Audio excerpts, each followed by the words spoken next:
Olá, boa tarde.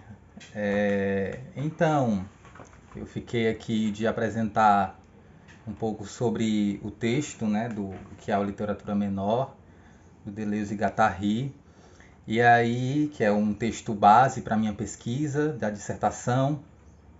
E é importante falar também que esse texto foi um texto que eu descobri durante a dissertação, né?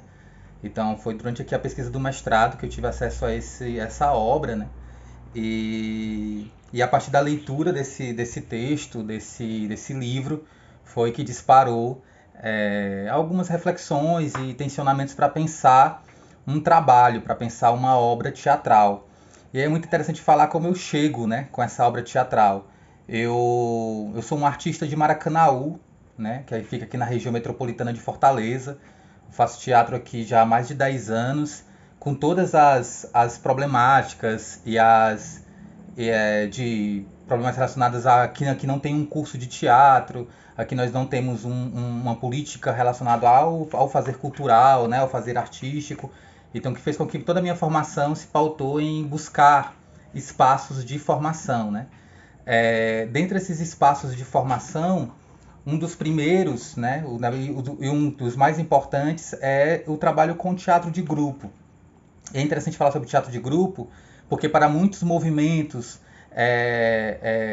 para muitos artistas que atuam num contexto da região metropolitana, do interior, que não tem uma escola de formação em teatro, que não tem uma política de formação, é a nossa escola, né?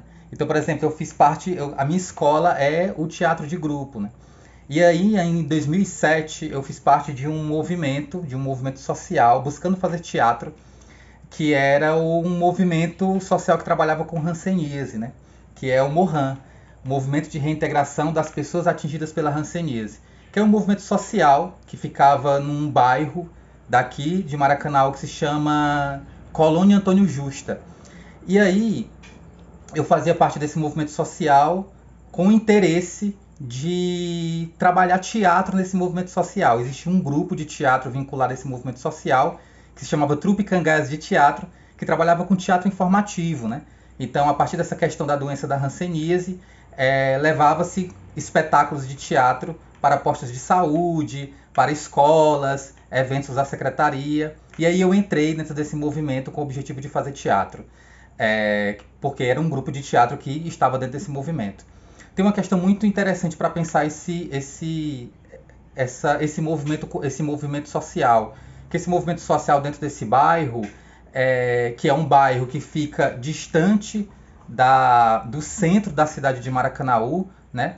Esse bairro, chamado Colônia Antônio Justa, é um bairro que durante ali os anos 60 e 70, ele foi um bairro que foi criado, que tinha uma separação com muro, né? Então existia uma cidade dentro de outra cidade, tanto que no bairro Antônio Justa existia prefeitura, existia uma própria penitenciária, né? Por que acontecia isso? Porque durante esse movimento ali dos anos 60, foi construído um hospital colônia nesse bairro, né?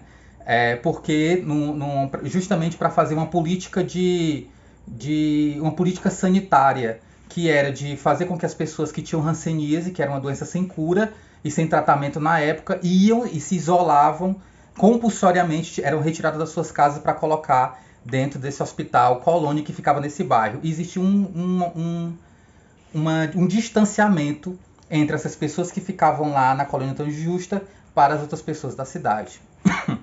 Por que eu estou falando sobre isso? De alguma forma, essa experiência com esse movimento social, ele me despertou um olhar para entender o teatro não apenas como um trabalho de entretenimento, ou de montagem de espetáculos, ou de produção de obras, mas que esse teatro, ele de alguma forma interferia dentro de um aspecto social, de um aspecto coletivo, uma linguagem e uma ferramenta de transformação da sociedade. Isso a partir da minha experiência, ainda muito jovem, no Mohan, né? Durante o meu processo de trabalho com teatro, esse grupo de teatro que era vinculado ao movimento social, ele saiu do movimento social e ele foi começar a desenvolver o teatro como prática e pesquisa de linguagem, né? Então, as peças que esse grupo desenvolvia não era apenas relacionada à questão da hanseníase. Na verdade, não mais falava sobre hanseníase, que foi ali em 2010. E ali em 2010 surge o Cangás Coletivo Teatral, que é um grupo que trabalha pesquisa de linguagem, né? Pesquisa e produção de espetáculos de teatro que não tem a ver mais com a questão da hanseníase. E aí eu vim conduzindo junto com esse grupo processos criativos, produção de espetáculos, e em suas múltiplas vertentes, né? Dentro de um processo de pesquisa muito autoral, também experimental desse grupo. Sem uma escola, e sim a própria experiência de grupo ia fomentando, ia produzindo esses trabalhos. Isso em 2010. Em 2015, eu iniciei uma pesquisa, o grupo estava querendo se interessar em montar um novo trabalho, e aí, de alguma maneira, durante o processo criativo de montagem de uma nova obra, nós, como grupos de teatro, estávamos pensando em temas. O que é que seria essa montagem? E aí gerou um tema que poderia ser interessante, que era essa relação de pensar um contexto social, um contexto cultural, um contexto político do homem contemporâneo e a relação desse homem-bicho, né? Ou o que é que poderia ter como relação entre esse homem e o bicho. O que é que acontece?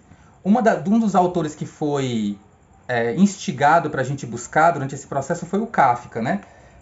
Não sei se algumas pessoas da turma têm conhecimento com a obra kafkiana, mas é um autor que em algumas obras ele cria uma relação que alguns estudiosos vão falar como metafórica, né? De olhar para esse homem moderno a partir da perspectiva do animal, né? Então ele tem uma obra, por exemplo, como Relatório para a Academia, que ele fala da perspectiva do macaco, né? O macaco que se transforma em gente a partir da observação. Ele tem uma outra obra dele que é a Metamorfose, em que ele fala dessa história desse caixeiro viajante que acorda transformado num inseto monstruoso, e a história desse homem inseto. Tem outra obra dele como A Pequena Fábula, que é a história de um rato percorrendo um labirinto, e outras obras que perpassam essa perspectiva do homem animal. E aí foi a nossa pesquisa, né? Só que, a partir do momento que a gente começou a pesquisar a obra desse autor, a gente percebeu que existia era uma vasta obra, né? Com contos, com novelas, com romances, com diários, e a gente foi se interessando cada vez mais pela obra do autor. Eu, particularmente, fui me interessando cada vez mais pela obra desse autor.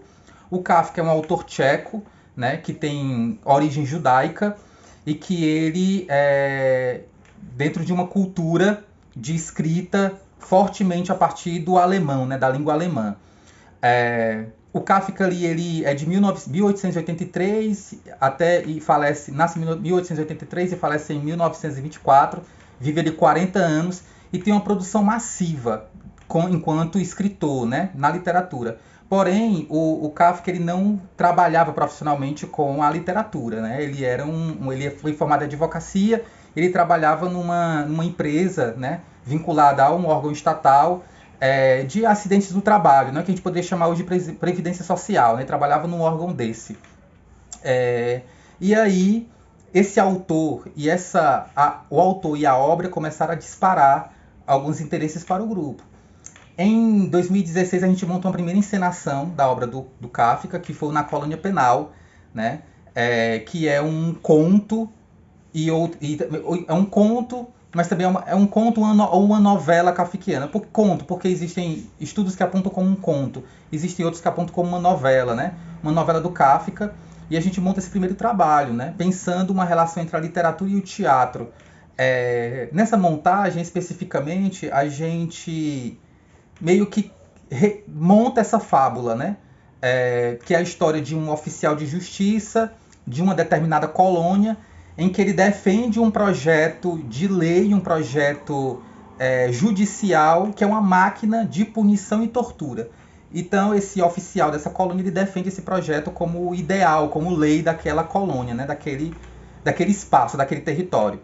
Existe uma figura de um estrangeiro, de um pesquisador estrangeiro, que vai à colônia para pesquisar esse sistema judicial, né? Então acontece um embate aí, né, entre um oficial que defende esse sistema jurídico, dessa máquina de tortura, junto com esse explorador estrangeiro. O máquina traz essa imagem, né, dessa máquina como um ideal de justiça. A gente monta esse trabalho e em 2020 a gente continua uma pesquisa em cima do autor e monta uma outra obra a partir de um outro conto do Kafka, que é Um Artista da Fome. alto aqui, voado. Que é um artista da fome, só que a gente monta, e aí nesse trabalho a gente não monta exclusivamente uma adaptação do conto, né, da fábula. A gente recria essa fábula a partir de uma perspectiva de que eu queria o texto, aquela literatura kafkiana, como um disparador para uma criação autoral, para uma criação dramatúrgica, né? Então nosso interesse não foi apenas montar aquela fábula, mas sim recriar, fazer, não era nem uma adaptação, era uma criação dramatúrgica, tendo como disparador aquele conto. Um Artista da Fome é a história de uma fábula que narra a história de um personagem, de uma figura, que é esse artista jejuador profissional, né? Ele tem uma profissão, ele é um artista mambembe de rua, que se apresenta em praças, em que ele se apresenta em que a sua arte é ficar durante 40 dias sem comer. Né? Esse é o trabalho do Artista da Fome. Então a gente se interessou por essa obra, eu particularmente me interessei muito por essa obra, e aí eu penso essa obra não apenas para recriar, como eu estava falando, a fábula do Kafka, mas como essa obra pode falar sobre o artista contemporâneo.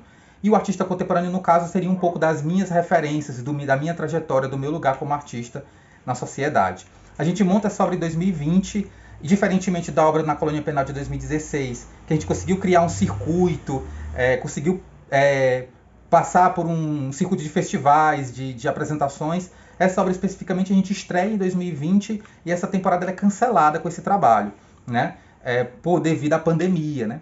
Então é uma obra em que ela, naturalmente, ela é uma obra processual, ela não é uma obra completa. A partir do momento que ela foi estreada, ela teve que ser interrompida. Então todas as vezes que a gente foi se apresentando com esse trabalho, que não foram muitas, nesse período de 2 anos que a obra está parada, a gente se apresentou 3, 4 vezes, né? Então, assim, é sempre uma maneira de olhar para essa obra como se essa obra ela tivesse incompleta. E em cada apresentação, em cada ensaio, a gente vai, realmente modificando, alterando, possibilitando outra maneira de olhar para esse trabalho. Essa é a minha obra.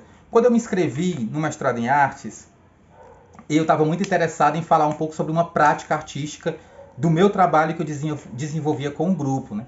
E aí uma das obras que eu escolhi foi justamente essa, o Fantástico Circo do Artista da Fome.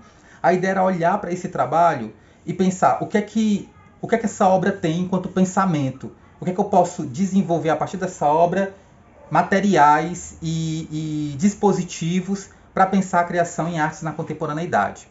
E aí, durante a minha escrita do projeto de mestrado, eu estava me pautando a partir de um conceito, que era o conceito de precariedade, né? Que era um conceito que eu tomava ali de um antropólogo argentino, que era o Canclini, quando ele fala que a precariedade é uma condição predominante do campo da criação na contemporaneidade. E aí eu meio que tomei essa palavra como dispositivo de investigação. Porém, no decorrer do meu mestrado, né, principalmente no primeiro semestre, especificamente no primeiro semestre, durante um desses debates, foi orientado, sugerido, provocado, eu pesquisar essa obra, que era essa obra do Deleuze e Guattari, que é Por uma Literatura Menor, que o Deleuze e o Guattari justamente fazem uma leitura a partir das obras do Kafka, né? E aí é muito interessante esse livro, que eu fui lendo durante o primeiro semestre, e depois eu alterei o meu projeto para pensar a partir desse tratamento filosófico, né, de Menor, para pensar a literatura kafkiana, por entender que talvez durante a minha trajetória, a trajetória desse grupo, a minha experiência como artista e a produção dessas obras, existe um terreno que possa ser refletido a partir desses conceitos de literatura de Menor, desse tratamento filosófico de Menor. O Deleuze e o Guattari, eles falam dessa perspectiva do Menor, principalmente nesse capítulo, que foi o que eu disponibilizei para vocês, que é o que é uma literatura menor. Ele fala da literatura menor a partir de 3 noções, né? Que é as noções de linguagem, a noção de política e a dimensão de coletividade. E aí eu vou aqui abrir uns slides só para a gente ler realmente como é que está a citação, tá bom? Vou abrir aqui, espero que abra para vocês. Abriu? Tá abrindo. Tá carregando. Certo. Pronto, abriu. Abriu. Está em O que é uma literatura menor? Tá sim. Massa, gente, obrigado. Então, o Kafka o Kafka não, o Deleuze e Guattari, nesse capítulo especificamente vai falar por que eles convidam a pensar a literatura kafkiana a partir desse conceito de literatura menor, né? E aí eu peguei alguns trechos desse capítulo justamente para a gente trazer, que são os momentos em que mais me chamam a atenção, justamente para pensar uma prática em criação teatral, tá? Então, quando o Deleuze e Guattari vai falar sobre essa literatura menor, eles também pensam essa literatura menor a partir de um contexto cultural, histórico, político e econômico, né? Então, literatura menor não é a de língua menor. Então, por exemplo, se a gente pega menor no dicionário tem sentido de grandeza, né? E não nesse sentido de grandeza, mas no sentido de que o que uma minoria, nesse caso ele está falando de judeus, tchecos, que escreviam em alemão, né? que estavam inseridos dentro da cultura alemã, fazem uma língua maior. A língua maior, nesse caso, a língua alemã, né? Então, o Kafka era um autor menor porque ele fazia parte de uma minoria, né? Daqueles judeus tchecos que escreviam em alemão, né? E aí o Deleuze e Guattari, ele vai pensar que esse menor não qualifica apenas essas certas literaturas, mas umas condições revolucionárias, né, de toda a literatura no seio daquela que se chama grande ou estabelecida. É interessante pensar quando ele fala sobre isso, porque ao mesmo tempo que me faz pensar sobre a literatura kafkiana, me convoca a pensar outras práticas em que elas estão inseridas como condições revolucionárias e elas estão inseridas no seio de uma outra ordem estabelecida, né? Isso eu estou falando para já tentando expandir um pouco o pensamento do que seria o conceito de menor, né? Vou aqui passando. E aí ele apresenta 3 características para pensar a questão da literatura menor na obra kafkiana, que seria a desterritorialização da língua, a questão de que o indivíduo ele está inserido no imediato político e a questão do agenciamento coletivo de enunciação. E aí eu vou trazer 3 citações que ele dá para apresentar como é que seriam essas características, tá? Primeira característica, que a língua é afetada de um forte coeficiente de desterritorialização, né? E aí tem uma questão cultural, histórica, política, econômica aqui, né? A partir dessa perspectiva cultural do que seria um judeu tcheco inserido dentro de uma literatura alemã, né? Existe uma questão desterritorializada ali, né? Não existe um território específico dentro da literatura kafkiana, né? Uma literatura que, inclusive, alguns estudiosos apontam como uma literatura estranha, né? Que, diante daqueles padrões, era vista como uma coisa outra, né? É interessante até pensar sobre isso, que a literatura do Kafka era uma literatura que existia uma produção diferente, né? E aí, sobre essa questão da língua, Kafka define nesse sentido o impasse que barra aos judeus de Praga o acesso à escrita e faz de sua literatura algo de impossível, uma impossibilidade de não escrever, nesse sentido de impossibilidade de não escrever, né? De que a literatura, de certa forma, ela também cria uma ideia de... Só um momento.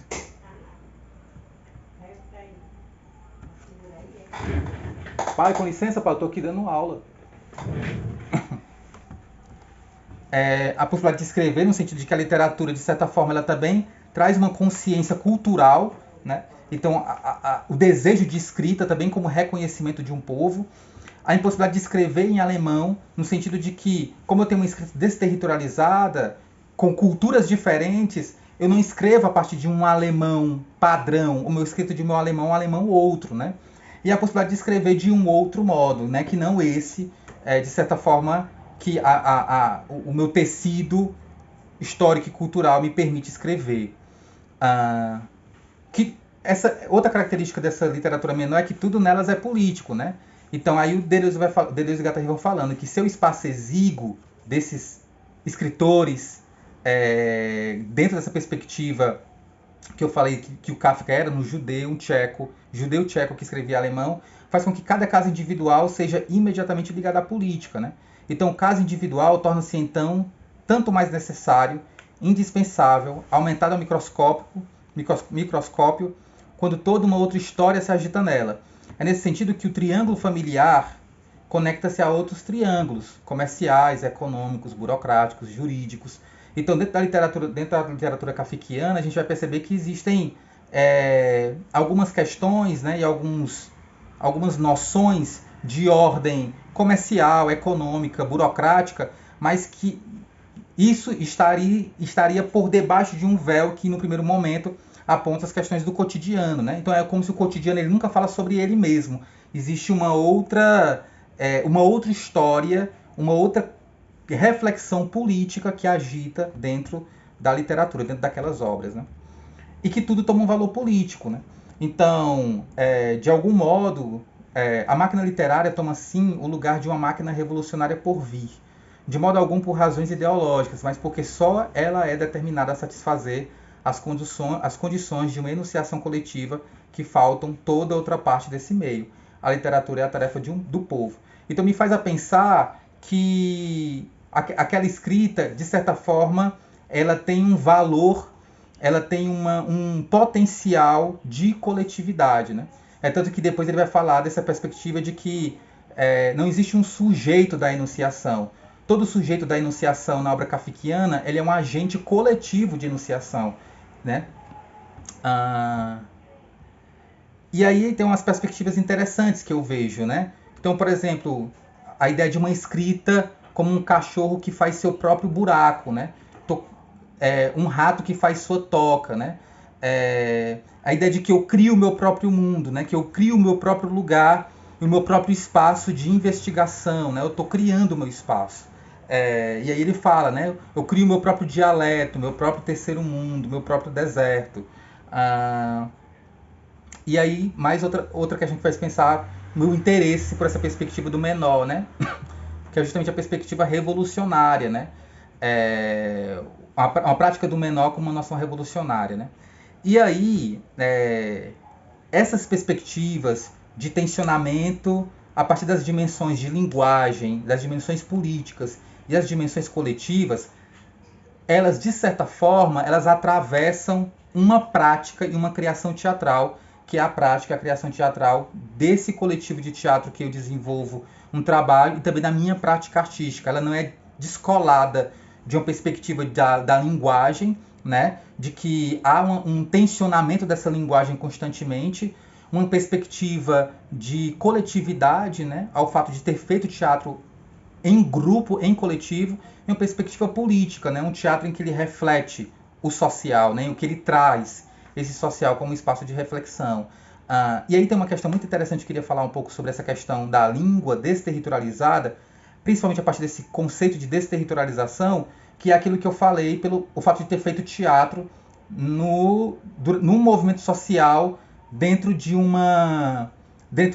desse bairro, né, que foi o Antônio Justa, que de certa forma para mim, como um artista, que eu não moro no bairro Antônio Justa, né, eu moro aqui no centro de Maracanaú. Então o fato de sair do centro da cidade para me deslocar até esse espaço era como se, hoje, pensando sobre isso, se eu estivesse indo para uma outra cidade, um outro território. Apesar de estar inserido de Maracanaú, historicamente é uma outra cidade que se desenvolve lá. É tanto que lá é um ambiente muito mais rural, muito, muito mais precário, né? Um ambiente realmente de periferia, né? Que tem toda uma questão ali histórica, cultural, que faz pensar uma prática que ela é desterritorializada a partir desse resgate de memória, né? Do que me afeta quanto corpo, enquanto indivíduo, enquanto artista.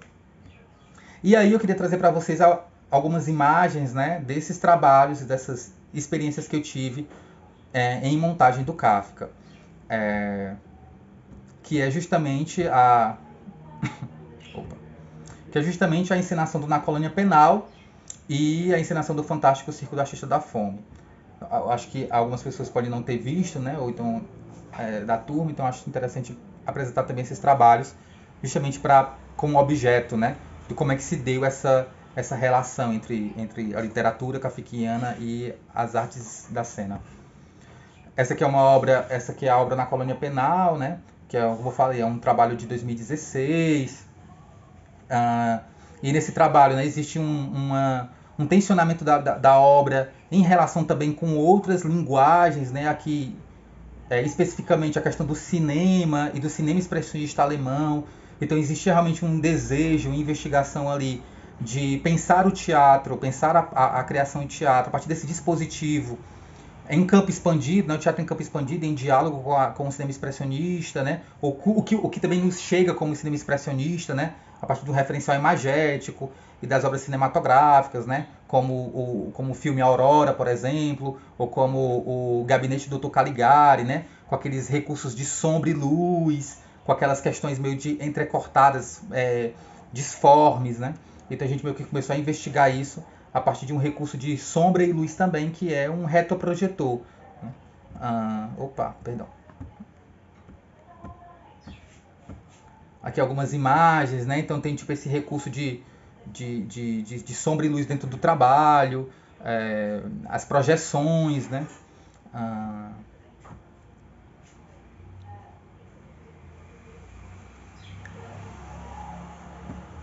E o outro trabalho, que foi a nossa última montagem a partir de uma obra kafkiana, que foi o Fantástico Ciclo do Artista da Fome, né? Que aqui é inspirado na obra Um Artista da Fome, né? O Na Colônia Penal é da obra homônima, né?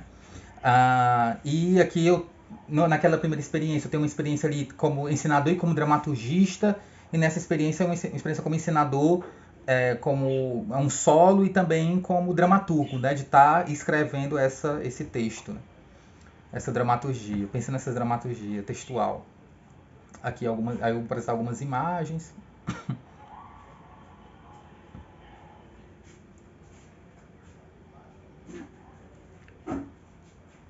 E aí o que é que me interessa, né, também enquanto pesquisa, não apenas pensar, pensar as metodologias, as estratégias de encenação dessa obra do Fantástico Circo, mas também pensar, talvez, que essa prática ela poderia pensar um teatro menor. Né? Então, quando eu penso esse dispositivo do que é uma literatura menor, esse tratado filosófico de menor, né? Eu fico pensando como é que eu conseguiria pensar, a partir das minhas experiências, como um teatro menor.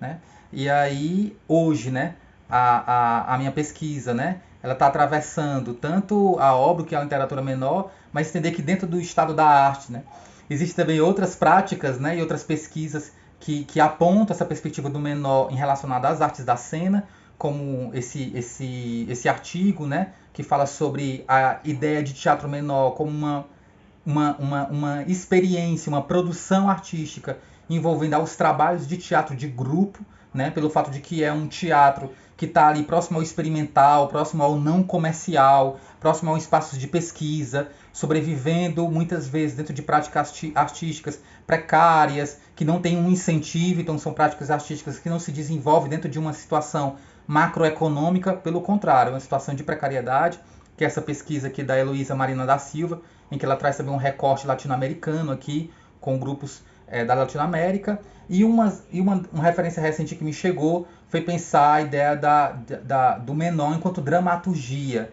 Aí essa pesquisadora, que é a Virgínia Maria, nessa tese dela, ela traz a ideia de sampler, né? Ela traz a ideia de pensar o sampler, né? Essa ideia de samplear, né? De lidar com dispositivos e materiais textuais, outros como colagem e recortes e sobreposição na criação da dramaturgia. E é muito interessante que essa perspectiva de sampler, ela também é uma perspectiva que está dentro da dramaturgia do Fantástico Ciclo do Artista da Fome, a partir do momento em que eu também pego recortes de outras obras, né, como Um Artista da Fome, do Kafka, e colo dentro dessa outra dramaturgia. Quando eu pego, por exemplo, também uma experiência que foi um texto, né, que é o Fame e Fome, do Eugênio Barba, né, que é um ensaio dele, e eu pego um fragmento do texto e colo também naquela dramaturgia. Então, de certa forma, lida com esses dispositivos textuais que estão lá e se inserem dentro daquela outra dramaturgia. Me chamou a atenção pensar esse conceito de sampler, né, como uma dramaturgia menor. Né? E aí, de certa forma, né, essa minha pesquisa ela se relaciona com a minha cidade, né, com aquilo que como me ensino como artista de Maracanaú, que foi aquilo que eu tentei falar no começo com vocês, né, apresentar um pouco essa trajetória, né, para entender também que não existe uma diferença entre a minha pesquisa artística e aquilo que eu me desenvolvo como artista, né,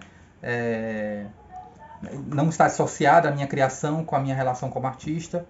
E aqui uma imagem, né, do Morran, né, não existe mais o Morran, esse movimento social no Maracanaú, mas aqui é uma imagem antiga. E aqui um dos primeiros trabalhos que eu fazia, que era esse teatro com hanseníase, né? Que a gente, nesse caso, a gente está aqui no fórum, na Câmara de Vereadores de Maracanaú, fazendo uma campanha do Dia Mundial de Combate à Hanseníase ali em 2010. É isso, galera. Tava aqui cronometrando e deu 30 minutos. Valeu.